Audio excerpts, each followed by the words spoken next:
salto no circo que o fez mudar de vida, mas a acrobacia que ele faz é mental. A nossa entrevista de hoje é com o secretário municipal de Cultura, Júnior Perim.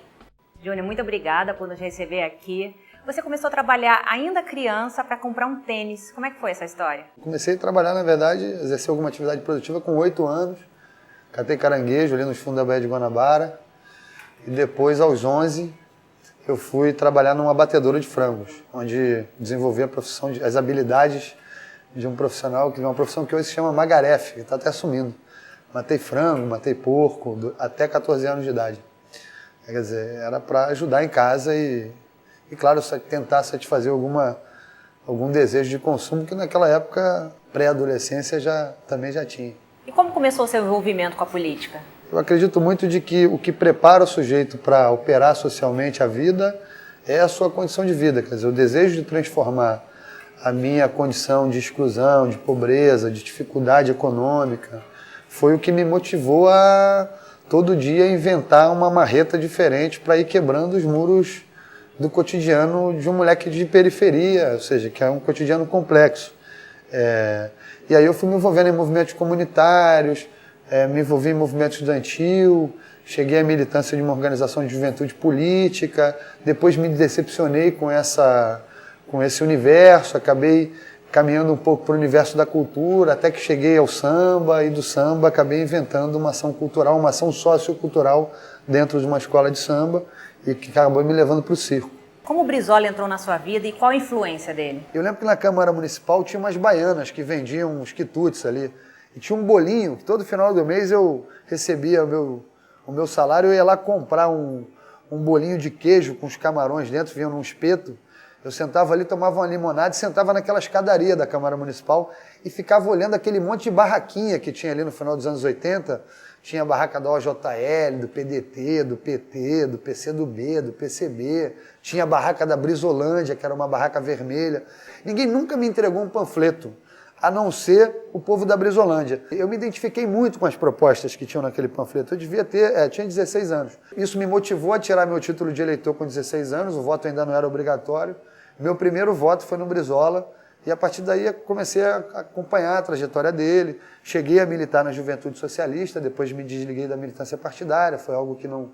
Mas continuo, me percebo ainda um brizolista. Eu acho que o Brizola é parte de uma geração de políticos que pensou o Brasil numa perspectiva que a gente ainda precisa construir, né? Eu acho que o Brasil avançou nos últimos anos do ponto de vista dos seus indicadores sociais, mas assim, o Brizola eu acho que tinha a exata medida do que eram as transformações necessárias para transformar o campo popular num campo efetivamente participante da produção e da distribuição da riqueza brasileira, a preocupação dele com a educação, a dedicação dele à cultura, o valor, a ideia de uma civilização ainda e com potencial para poder explorar a sua capacidade de ser feliz, de sonhar, de construir alternativas. Então, enfim, para mim, Brizola segue sendo uma enorme referência, não só do ponto de vista ideológico, político, mas, sobretudo, do ponto de vista humano. Assim, para mim, é a maior referência,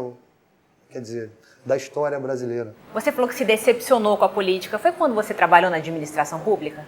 Eu tive um percurso na administração pública, trabalhei no governo de São Gonçalo, trabalhei no governo do Estado, quer dizer, e eu não via no Estado, quer dizer, embora eu reconheça que é o Estado quem pode realizar mudanças e ações em escala, acho que ele não pode prescindir disso, né?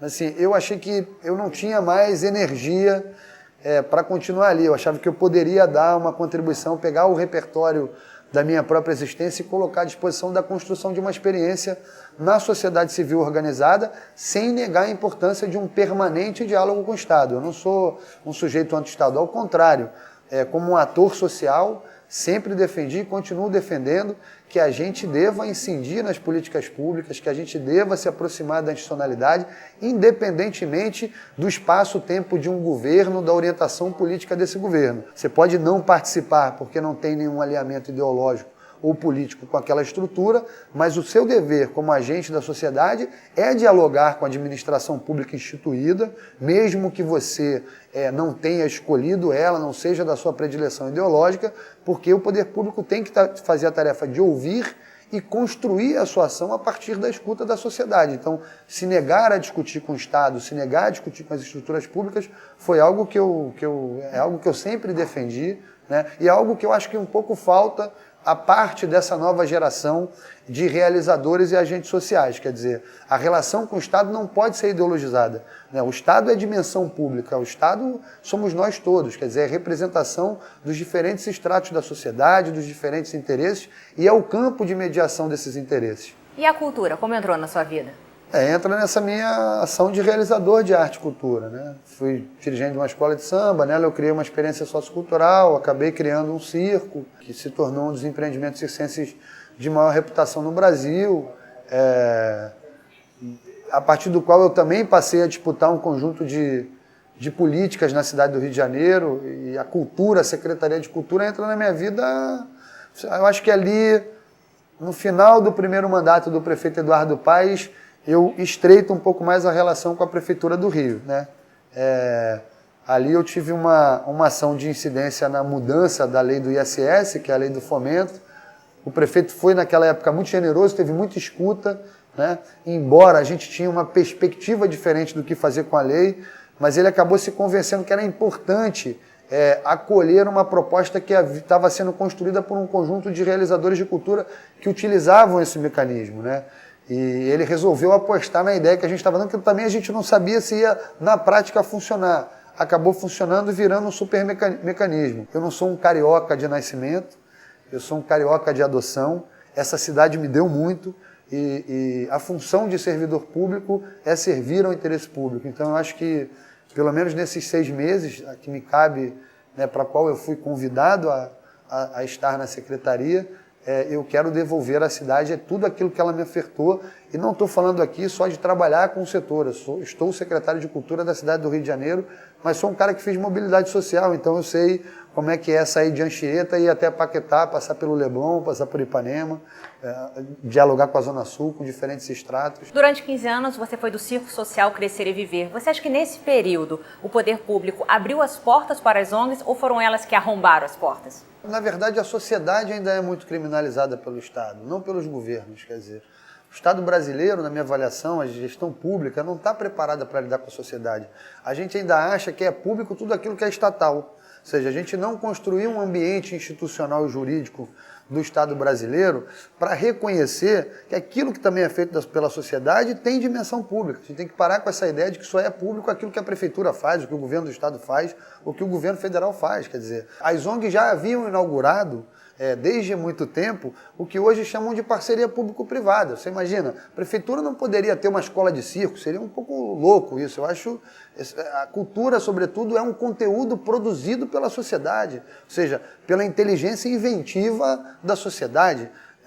Cabe ao Estado fomentar isso e florescer isso. O problema é que o fomento está sempre muito voltado só para a ideia de que é preciso você incentivar isso com dinheiro, né?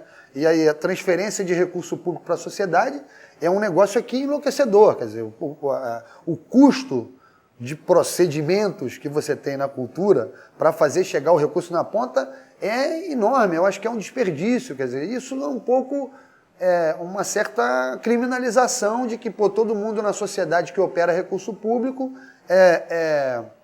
o faz sem probidade ou de uma maneira irresponsável. Não é assim, quer dizer, você tem aqui na Secretaria de Cultura dezenas, milhares de experiências apoiadas e incentivadas com recurso público. Agora, você vai sempre encontrar um problema, uma instituição, seja na saúde, seja na educação, seja aqui. Mas isso não pode servir para você condenar todo um setor. Eu acho que se reproduz com as ONGs aquilo que hoje estão tentando fazer com a política também. Você pega um caso de um político, claro, não são poucos os políticos que estão envolvidos em problemas, mas você também não pode usar isso para criminalizar a política. Se a gente acabar com o Estado, acabar com a organização da sociedade, acabar com os agentes sociais, acabar com a classe política, o que resta para você mediar os interesses sociais? Como é que a gente vai voltar à barbárie? A gente vai partir por um Estado anárquico, né? Ou seja, a gente está vivendo um processo de criminalização das estruturas organizadas da sociedade brasileira que é muito complexo, é muito sério sério na minha avaliação, ou seja, me dá muito medo o que está acontecendo. Isso é o que abre espaço para um fascismo que não é só um fascismo de esquerda ou de centro, é um fascismo de centro, de esquerda, de direita, ou seja, as pessoas estão perdendo capacidade de diálogo, está se formando uma opinião pública que só consegue tacar pedra, sabe? Ou seja,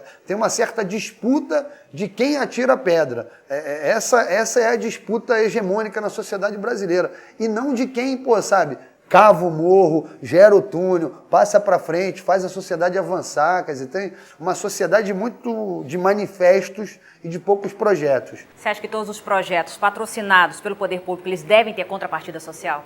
Deve ser uma obrigação? Olha, eu acho que é tão... Não sei, contrapartida social, acho que assim, eu acho que os projetos têm que ser avaliados sob o seguinte critério. Qual a dimensão social do seu fazer artístico? Eu acho que a gente está passando do tempo de que a gente tem que ficar criando obrigações para o realizador de cultura. Eu acho que a gente vive um momento da cultura brasileira, da sociedade brasileira, que cabe ao realizador de cultura pensar a função social do que faz. Nosso próximo movimento está orientado para isso. Então nós vamos olhar para os projetos, começar a olhar qual é a função social da atuação. Ou seja, aquilo que não tem essa função social não merece o incentivo público. Não necessariamente é. As pessoas têm a ideia de que contrapartida social é dar um ingresso grátis para alguém ou é trabalhar com um menino pobre. Nada disso. Nós já temos no corpo simbólico carioca, um conjunto de realizadores que advêm desses territórios, desses estratos, que não estão nem aí para o seu ingresso. Estão querendo subir no palco, estão subindo no palco, estão sendo incentivados a subir no palco. A questão cabe aos realizadores de cultura, aos fazedores de cultura, pensar a função social do que fazem. A cidade, ainda persistem nas cidades zonas de exclusão, de desigualdade, a cidade tem desafios de desenvolvimento no campo econômico, no campo humano, no campo social. E assim, a arte faz sentido quando pensa esses desafios, quando se relaciona com eles, quando se produz e se faz refletindo os desafios dos contextos onde ela se realiza. Se a arte não faz isso, para que serve a arte? Para que serve a cultura? Economicamente, a desoneração tributária pode ser uma saída para a cultura ser um pouco mais independente? Não sei se é desoneração tributária. A gente tem que começar a discutir qual é o lugar da cultura na construção de atividade econômica, ou seja, na geração de novas dinâmicas econômicas. A gente tem uma certa preguiça no universo da produção artística de falar de economia. Toda vez que você vai falar de... A arte é sempre uma coisa mais questionadora, revolucionária e tal, não sei o quê. Que você fala de economia, o cara já acha que é capitalismo. Extremamente dependente do Estado, né? Não, mas eu acho que toda atividade econômica, nenhum setor econômico se desenvolveu na história do capitalismo sem a generosidade do Estado. Então, ou seja, se é um setor que tem uma capacidade econômica para se realizar, agora tem que falar de economia para além da acumulação de dinheiro, de recurso. Economia é geração de trabalho, geração de renda, produção de novas dinâmicas econômicas, estudo da cadeia produtiva da produção artística e cultural para ver como é que ela impacta em outros setores, no turismo, na indústria gráfica, na indústria gastronômica, na indústria da comunicação. Enfim, quando você faz uma peça de teatro, você alcança um monte de cadeia produtiva. Quando você faz um espetáculo de circo, tu já pega o cara, tu já vai afetar positivamente o sujeito que está ali na porta vendendo a pipoca, ou que está vendendo o palhacinho, então, sabe, de mãozinha. A gente tem que ter um pouco mais de desejo de discutir isso. Aliás, eu acho que a gente terá de discutir isso. O Rio está saindo dos Jogos Olímpicos, a cidade teve muito investimento, mas a gente vai ter uma barriga aí. Qual vai ser o papel da cultura carioca na geração de novos fluxos econômicos? Na geração de trabalho, na geração de renda. Aí, é claro, é preciso pensar com diferentes atores do Estado, desde o governo federal, o governo do Estado e o governo municipal, de que maneira você cria um ambiente jurídico, institucional, tributário, fiscal, para poder impulsionar essas cadeias produtivas. Não é também a desoneração ad eterno, o cara não paga nada peraí, senão também não faz sentido. Você tem que um planejamento, gerar equilíbrio criar um ambiente institucional para fazer florescer e crescer a economia das artes e da cultura na cidade, e essa economia participar da geração do desenvolvimento econômico do Rio de Janeiro. Então, eu defendo isso. Como surgiu a ideia de fazer um festival internacional de circo e como a vinda dessas companhias estrangeiras pode influenciar a estética das companhias aqui da cidade? O Festival de Circo foi uma experiência bacana porque eu acho que o festival ajudou, em 2012, a mudar um pouco o paradigma dos festivais que aconteciam no Rio. Porque a gente já fez um festival e começamos a fazer em 28 favelas do Rio de Janeiro. A segunda edição já aconteceu em 66 lugares, também agora em 43 favelas e o resto em territórios populares, abrindo no Teatro Municipal, quer dizer, nunca um circo tinha pisado o palco do Teatro Municipal. Para a renovação estética, o festival sempre é bom, quer dizer, para a troca, para o intercâmbio estético, é bom, acho que para os dois lados. Eu acho que a gente também tem valor simbólico, valor artístico aqui, que interessa a cena internacional, assim como o valor artístico e estético da cena internacional interessa para a nossa produção. Você começou a trabalhar criança e durante anos com o Circo Crescer e Viver, encaminhou crianças e jovens através do circo. Qual o conselho que você tem para quem está começando? Trabalha. Eu acho que eu odeio a dinâmica do exemplo, né? Quando a gente acorda de manhã e se olha no espelho para escovar os dentes, é assim mesmo que você vê. Então o desafio é você... O conselho que eu poderia dar é sair de casa com uma meta. Eu acho que é fazer algo que tenha consequência social, que tenha importância e valor para a sua vida, que lhe permita ampliar suas redes de relação, que lhe permita exercer a humanidade, a solidariedade e o respeito à coletividade todo dia, assim, sabe? Você sair de casa com a tarefa de não fazer mal a ninguém, quer dizer, de existir sem fazer com que essa existência ela incomode e afete o interesse do outro, eu acho que esse é o pleno exercício da autonomia de uma maneira cívica e solidária. Então o conselho que eu dou é acreditar em si mesmo e se perceber como um sujeito coletivo, como sujeito de um contexto e assumir a responsabilidade frente a esse contexto. Júnior, muito obrigada pela sua entrevista. Valeu, Foi um Gabi. prazer e boa sorte aqui na Secretaria.